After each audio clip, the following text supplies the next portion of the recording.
शुरुआत इस वक्त बड़ी खबर से करेंगे। शिमला से बड़ी खबर, जहां सुक्खू सरकार ने सौगात दी है। सरसों के तेल के बाद अब रिफाइंड तेल भी सस्ता हुआ है। सार्वजनिक वितरण प्रणाली के तहत मिलेगा तेल। सरकारी डिपो में सस्ता मिलेगा तेल। 104 रुपये प्रति लीटर की दर से मिलेगा तेल। एनएफएसए लाभार्थियों के लिए 8 रुपये सस्ता मिलेगा तेल और एपीएल परिवारों के लिए 13 रुपये सस्ता मिलेगा तेल। तो सुक्खू सरकार की एक और सौगात, सरसों के तेल के बाद अब रिफाइंड तेल को भी सस्ता किया है। सार्वजनिक वितरण प्रणाली के तहत यह तेल मिलेगा। सरकारी डिपो में सस्ता मिलेगा तेल। 104 रुपये प्रति लीटर की दर से यह तेल मिलेगा। एनएफएसए लाभार्थियों के लिए 8 रुपये सस्ता मिलेगा तेल और एपीएल परिवारों के लिए 13 रुपये सस्ता मिलेगा तेल। आपको बता दें कि इससे पहले सरसों के तेल में काफी कटौती की थी सुक्खू सरकार ने और उसके रेट काफी कम किए थे और अब सरसों के तेल के बाद रिफाइंड ऑयल भी सस्ता किया है सुक्खू सरकार ने और बाकायदा इसका ऐलान किया है। सरकारी डिपो में यह सस्ता तेल उपलब्ध रहेगा, यह तेल मिलेगा। इस पर और जानकारी लेंगे, सीधे शिमला का रुख करेंगे। हमारे सहयोगी रणबीर इस वक्त हमारे साथ जुड़े हुए हैं। रणबीर, सुक्खू सरकार ने एक और सौगात दी है प्रदेश के लोगों को। पहले सरसों का तेल सस्ता किया और अब रिफाइंड तेल भी सस्ता करने का ऐलान किया है। जी हाँ, देखिए, राज्य सरकार की तरफ से जो जानकारी दी गई है उसमें मुख्यमंत्री सुखविंदर सिंह सुक्खू की तरफ से उस प्रेस विज्ञप्ति में ये कहा गया है कि ये पहल उपभोक्ताओं को कम दरों पर जो आवश्यक वस्तुएं हैं उसको उपलब्ध कराने की सरकार की प्रतिबद्धता है और नागरिकों की जो खाद्य सुरक्षा है उसको सुनिश्चित करने की दिशा में ये कदम लिया गया है। आपको बता दें कि हाल ही में राज्य में सरसों के तेल के दाम में 37 रुपए प्रति लीटर की कटौती की थी। अब ये कटौती की गई है जो एनएफएसए लाभार्थी है, यानी खाद्य सुरक्षा अधिनियम के तहत जिनके राशन कार्ड बने हैं उन्हें ये 8 रुपए प्रति लीटर सस्ता मिलेगा और जबकि जो एपीएल परिवार है उनके लिए 13 रुपए की कमी यहाँ पर की गई है। इस निर्णय के तहत जो जानकारी दी गई है राज्य सरकार की तरफ से, जो एनएफएसए के तहत जो राशन कार्ड बनाए गए हैं उन लाभार्थियों की संख्या जो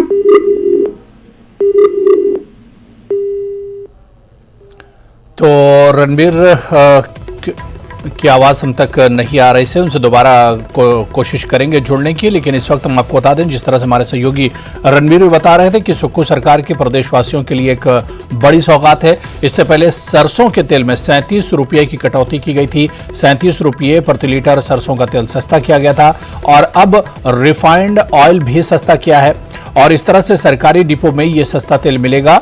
104 रुपये प्रति लीटर की दर से अब रिफाइंड ऑयल मिलेगा। एनएफएसए लाभार्थियों के लिए 8 रुपये सस्ता मिलेगा और इसी तरह से एपीएल परिवारों के लिए 13 रुपये सस्ता होगा रिफाइंड ऑयल। और हमारे सहयोगी रणबीर एक बार फिर से हमारे साथ जुड़ चुके हैं फोन लाइन पर। रणबीर, इसमें एक बड़ा फायदा जो होगा, जिस तरह से आप बता रहे थे कि एनएफएसए जो लाभार्थी हैं उन्हें 8 रुपये और एपीएल के जो परिवार हैं उन्हें 13 रुपये प्रति लीटर एक तरह से फायदा होगा, उन्हें सस्ता मिलेगा रिफाइंड ऑयल। जी हाँ, देखिए, एपीएल परिवार के जो राशन कार्ड धारक थे उनको ये जो रिफाइंड ऑयल है वो 117 रुपए प्रति लीटर की दर से पहले मिलता था और जो एनएफएसए के तहत जो उपभोक्ता है उन्हें 112 रुपए प्रति लीटर की दर से मिल रहा था। तो अब ये बड़ी कमी इसमें की गई है। एनएफएसए के लाभार्थियों के लिए 8 रुपए और एपीएल के परिवारों को जो है अब 13 रुपए सस्ता जो है ये तेल मिलेगा। जो उचित मूल्य की दुकानें हैं जिन्हें सरकारी डिपो कहा जाता है वहां पर ये जो है उपलब्ध होगा। यहाँ पर देखिए, ये गौर करने वाली बात है कि मुख्यमंत्री बार बार ये कह रहे हैं कि जो खाद्य सुरक्षा है उसको सुनिश्चित करने की दिशा में ये कदम लिया गया है। दूसरी तरफ अगर हम देखें, चुनावों के दौरान जितने भी कांग्रेस के नेताओं को हम उनके भाषण सुनते थे उसमें महंगाई जो है एक बड़ा नारा होता था, महंगाई के खिलाफ जो है आवाज बुलंद की जाती थी। तो कहीं ना कहीं ये राज्य सरकार पर भी थोड़ा दबाव ये है कि महंगाई जो है वो किसी ना किसी तरह से कम की जाए। उसी को देखते हुए ये पहल की गई है कि जो सरकारी कम से कम जो उचित मूल्य की दुकानें हैं उनमें जो खाद्य वस्तु है वो थोड़ी सस्ती पहले से रहती है बाजार की तुलना में। तो यहाँ पर ये कोशिश सुखू सरकार की है कि महंगाई को देखते हुए ये कदम यहाँ पर उठाया गया है। तो इस फैसले से भी करीब करीब जो है 19 लाख परिवारों को जो है लाभ मिलेगा। थोड़ी राहत हम जरूर ये मान सकते हैं कि सुखू सरकार की तरफ से ये राहत खाकर जो मध्यम वर्गीय परिवार है और जो गरीबी रेखा से नीचे लोग रहते हैं उनके लिए एक सौगात मानी जा सकती है। जी तो बिल्कुल गरीबों के लिए ये एक सौगात, और इससे पहले सरसों के तेल में बड़ी छूट दी थी और अब रिफाइंड ऑयल में भी सस्ता करने का ऐलान किया सुखू सरकार ने। बहुत बहुत शुक्रिया रणवीर हमारे साथ जुड़ने के लिए और इस खबर पर अपडेट करने के लिए। और चलिए इस वक्त एक और बड़ी खबर शिमला से ही आ रही है। मैं आपको बता दें कि यहां के पब्बर नदी में एक और युवक डूब गया है। पटसारी में पब्बर नदी में युवक डूबा है। नदी में नहाने के दौरान डूबा है युवक। पब्बर नदी में एक और युवक डूबा है। जुब्बल के मिहाना के रहने वाले थे गणेश नाम का युवक। कल आर्यन नाम के एक युवक भी पब्बर नदी में डूब गया था। आज सर्च ऑपरेशन चलाकर उसका शव निकाला गया। आर्यन का शव निकालने के करीब 1 घंटे के बाद आज गणेश नाम का युवक भी नदी में डूब गया। और ये तस्वीर भी आप देख सकते हैं शिमला से बड़ी खबर, जहां पर पब्बर नदी में एक और युवक डूबा है। पटसारी में पब्बर नदी में युवक डूबा है और नदी में नहाने के दौरान यह हादसा पेश आया। पब्बर नदी में कल एक और इससे पहले भी एक युवक डूब गया था, जिसे सर्च ऑपरेशन के बाद निकाला गया था और उसके बाद आज फिर एक हादसा पेश आया जिसमें गणेश नाम का युवक नदी में डूब गया।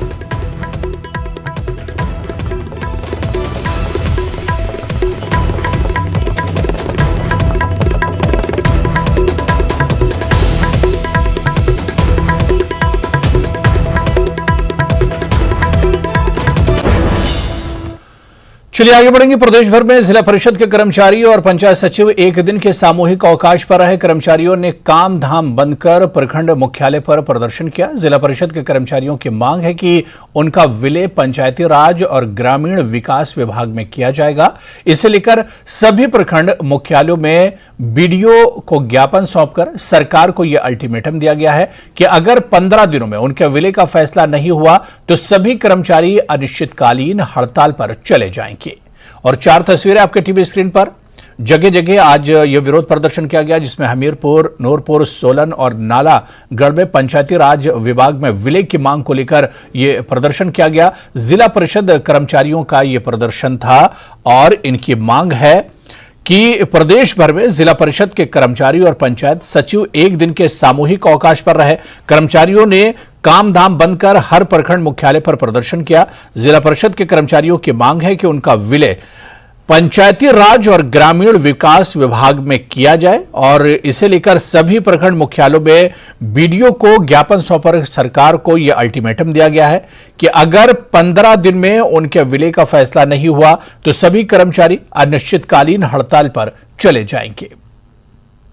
खेद का विषय है, जब पिछली सरकार ने भी हमारा कोई काम नहीं किया और जिससे कि अब जो नई सरकार बनी थी, सुखू जी ने हमें आश्वासन दिया था उस टाइम जब ये विपक्ष में थे कि जैसे ही हमारी सरकार आएगी आपका जो विभाग में समायोजन का जो मसला है और आपका जो छठे वेतन का जो लाभ है वो शीघ्र अतिशीघ्र जैसे ही हमारी सरकार बनेगी वैसे ही दे दिया जाएगा।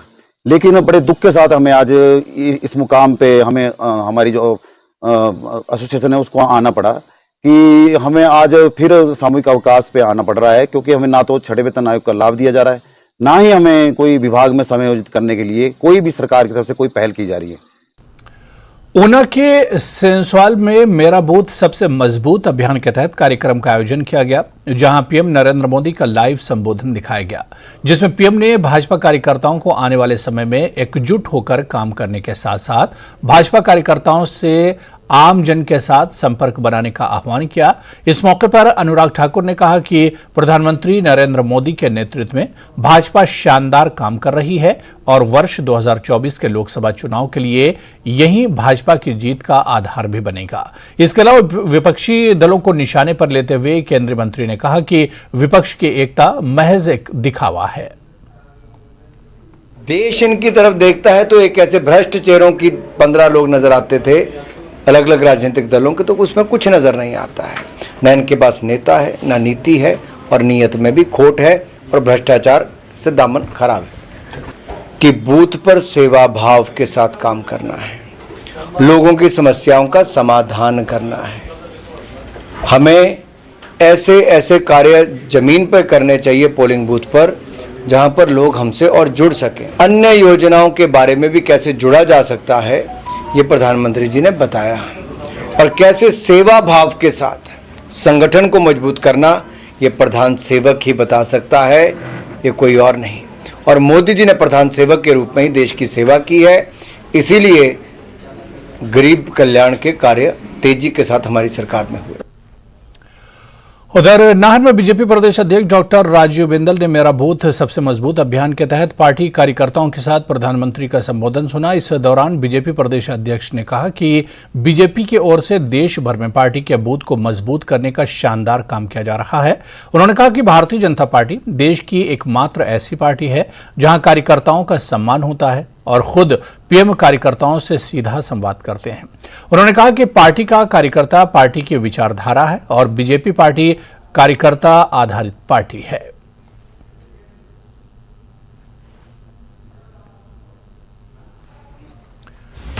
और शिमला से इस वक्त एक और बड़ी खबर बीजेपी के उच्च पदस्थ सूत्रों के हवाले से यह खबर आ रही है कि बीजेपी की नई प्रदेश कार्यकारिणी की घोषणा जल्द होगी।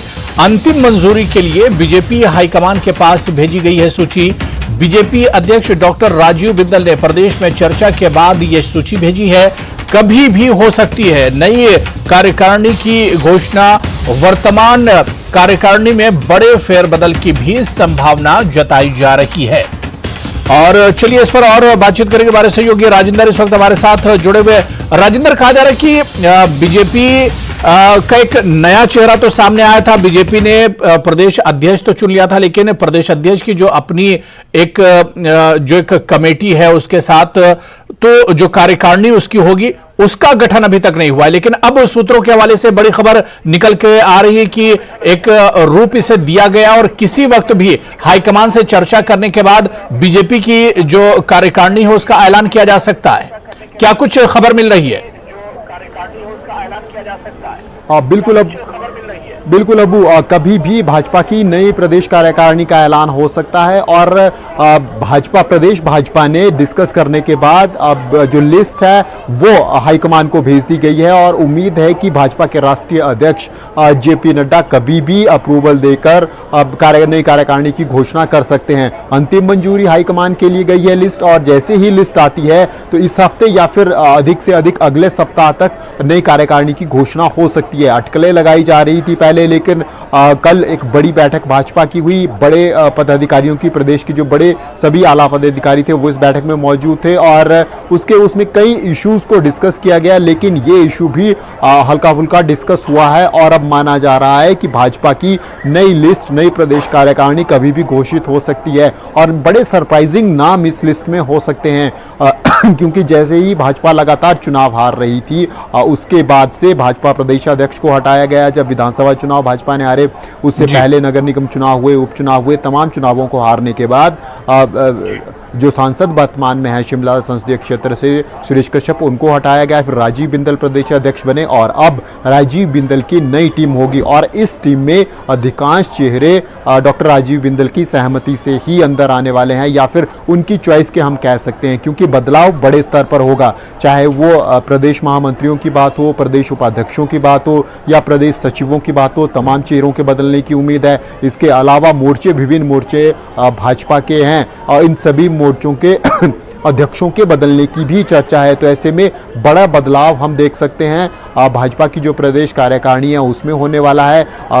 और इस बार स्पष्ट तौर पर कमान क्योंकि डॉक्टर राजीव बिंदल को दी गई है। इसके अलावा नेता प्रतिपक्ष जयराम ठाकुर जरूर एक अहम भूमिका निभाने वाले हैं, क्योंकि विधानसभा में भाजपा का चेहरा जयराम ठाकुर ही हैं, तो ऐसे में अहम भूमिका उनकी भी रहने वाली है। बिल्कुल राजेंद्र, जिस तरह से आपने कहा कि स्टेट एग्जीक्यूटिव की जो कमेटी होगी इसमें एक बड़ा बदलाव देखने को मिलेगा और सवाल यह भी उठा है कि आगे लोकसभा के चुनाव आने वाले हैं, तो लोकसभा के चुनाव भी एक तरह से जहन में रखकर, माइंड में रखे जाएंगे और उसी हिसाब से ये जो एग्जीक्यूटिव की कमेटी बनेगी या जो सदस्य या जो नाम इसमें होंगे, ये चुनाव को जहन में रखते हुए ही एक तरह से होंगे। अब बिल्कुल, और इसी को ध्यान में रखते हुए कांगड़ा फोकस लग रहा है भाजपा की तरफ से।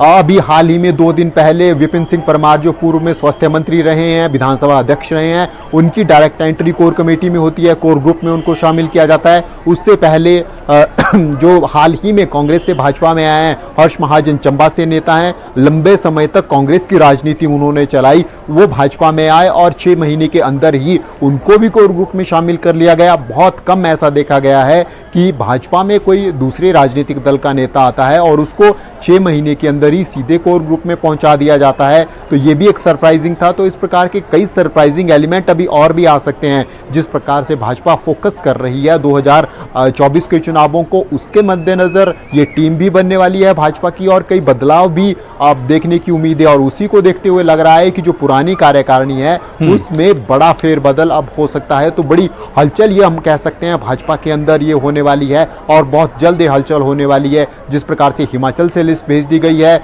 जैसे ही हाईकमान की अप्रूवल मिलती है तुरंत ये घोषणा की जा सकती है। हालांकि लंबे समय से इंतजार अपेक्षित था, लेकिन जिस प्रकार से भाजपा के राष्ट्रीय स्तर पर कार्यक्रम आए हैं, उन कार्यक्रमों का जो अंतिम मेरा बूथ सबसे मजबूत कार्यक्रम है वो 30 तारीख को खत्म हो रहे हैं। तो ऐसे में उम्मीद लगाई जा रही है कि 30 तारीख से 1-2 दिन पहले या 1-2 दिन बाद इस भाजपा की नई टीम की घोषणा हो सकती है, क्योंकि जैसे ही अप्रूवल मिलता है उसके बाद फिर नई टीम। बिल्कुल बिल्कुल राजेंद्र, यानी अब जैसे ही हाईकमान से अप्रूवल मिलेगा वैसे ही नई कार्यकारिणी जो है वो एक तरह से सामने आ जाएगी और इसमें कई बातों का भी ख्याल रखा जाएगा। एक तो बीजेपी अध्यक्ष डॉक्टर राजीव बिंदल के हिसाब की यह कार्यकारिणी हो सकती है और इसके अलावा आने वाले चुनाव को भी एक तरह से फोकस में रखा जाएगा। बहुत बहुत शुक्रिया राजेंद्र हमारे साथ इस खबर पर जुड़ने के लिए और अपडेट करने के लिए।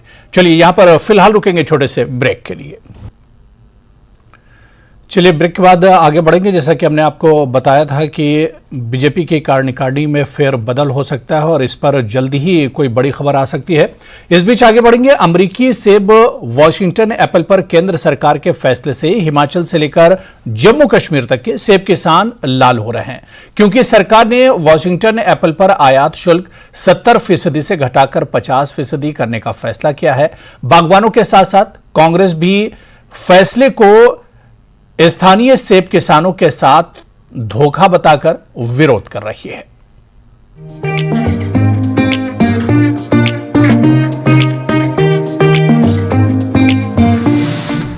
ये अमेरिका के मशहूर वॉशिंगटन एप्पल के एक बागान की तस्वीरें हैं।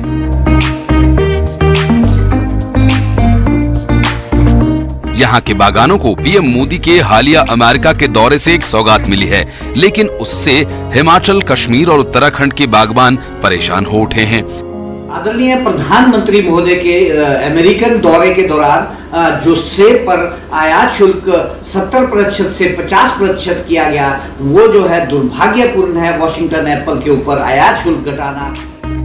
वॉशिंगटन एप्पल की कई वेराइटीज हैं जो अरसे से भारत में आयात होती हैं,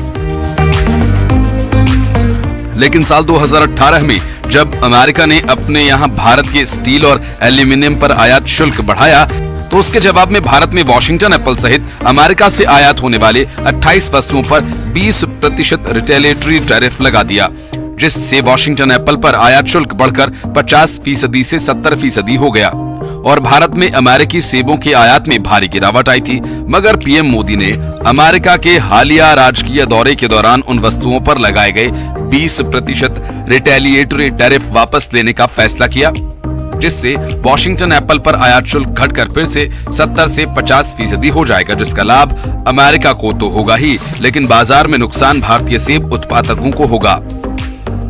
इससे कि सीधा नुकसान हमारा ये हिमाचल प्रदेश, जम्मू कश्मीर, उत्तराखंड के प्रीमियम सेब पर पड़ना निश्चित रूप से तय है, क्योंकि हमारा जो प्रीमियम सेब है उसका डंका जो है पूरी दुनिया में बजता है। खासकर जिला शिमला के हाइट का सेब या किन्नौर का सेब या कश्मीर का कुल्लू डिलीशियस या उत्तराखंड के हाइट का हर्षिल का सेब, ये सारा सेब जो है वो दुनिया में जो है अपना डंका बजाता है। उसके लिए एक बड़ा चैलेंज वॉशिंगटन एप्पल जो है उसके ऊपर जो आयात शुल्क घटाया है। मैं आपको बताना चाहूँगा 2018 से पहले जो है वो लगभग 1 लाख मीट्रिक टन के आसपास वॉशिंगटन एप्पल भारत में आयात होता था, जो कि आज लगभग 20% के करीब रह गया था।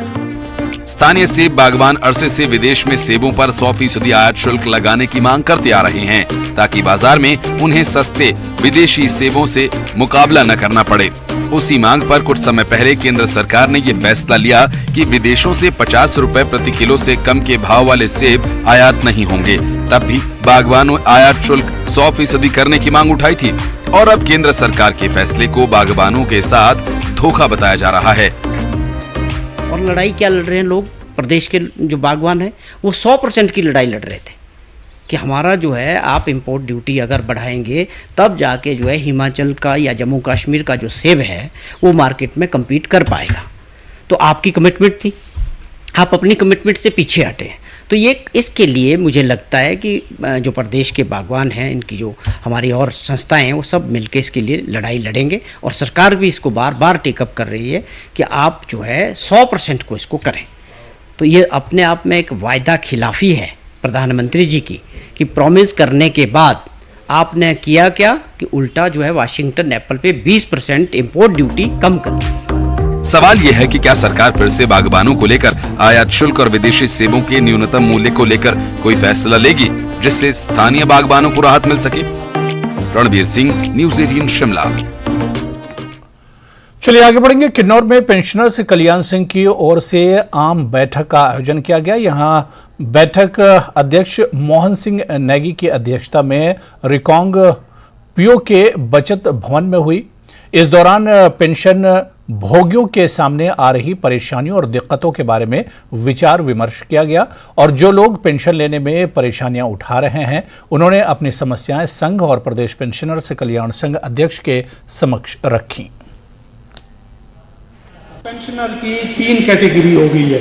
एक पेंशनर वो है जो 2016 से पहले के पेंशनर है, एक पेंशनर वो है जो 2016 के बाद के और फरवरी 22 तक के पेंशनर है, तीसरे पेंशनर वो है जो कि 2022 फरवरी के बाद के है, मार्च के बाद के है। जो 2016 के पहले के पेंशनर है उनको भी अपना ड्यूज पूरा मिल रहा है। जो अभी आजकल रिटायर हुए हैं तकरीबन 1 साल में, मार्च 22 के बाद और अभी 23 तक जो चला है, उनको भी उनके ड्यूज, लीव एनकैशमेंट, ग्रेजुटी सब मिल रहा है, जो बाद के भी पेंशनर। पर ये जो बीच के पेंशनर है इनका बहुत बड़ा जो है अमाउंट हिमाचल प्रदेश सरकार के पास लंबित है। तकरीबन 8-10 लाख के करीब एवरेज एक पेंशनर का पड़ा है।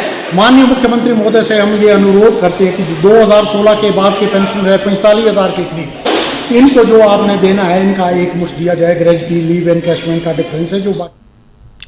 चलिए आगे बढ़ेंगे। सोलन में शुलडी मेले का एक वीडियो वायरल हुआ है जिसमें टिक्की बनाने का अनोखा तरीका देखने को मिला।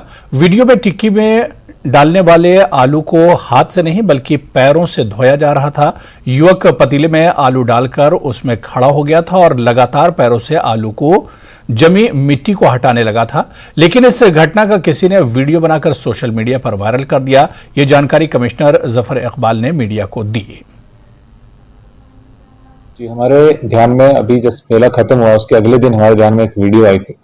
उस वीडियो में प्राणा से ये देखा जा रहा है कि वो जो आलू है उसको हाथ से धोने के बजाय बंदा पांव से धो रहा है। तो इन जनरल वो हाइजीनिक कंडीशन जो है वो मेंटेन नहीं हो रही उसमें। तो उसमें अभी एक इंक्वायरी स्टैब्लिश की गई है। यहाँ पे जो नोडल ऑफिसर हैं, food assistant commissioner food safety, तो उनको बोला कि वो रिपोर्ट देंगे। उस रिपोर्ट में वो बताएंगे कि क्या मतलब वहाँ पे एक्चुअली क्या हुआ है, किस टाइम की बात थी, और उन्होंने उसको जो प्रोडक्ट यूज किया वहाँ पे क्या उस बंदे के पास लाइसेंस भी था कि नहीं था, वो सारी चीजें जो है वो कार्रवाई चल रही है।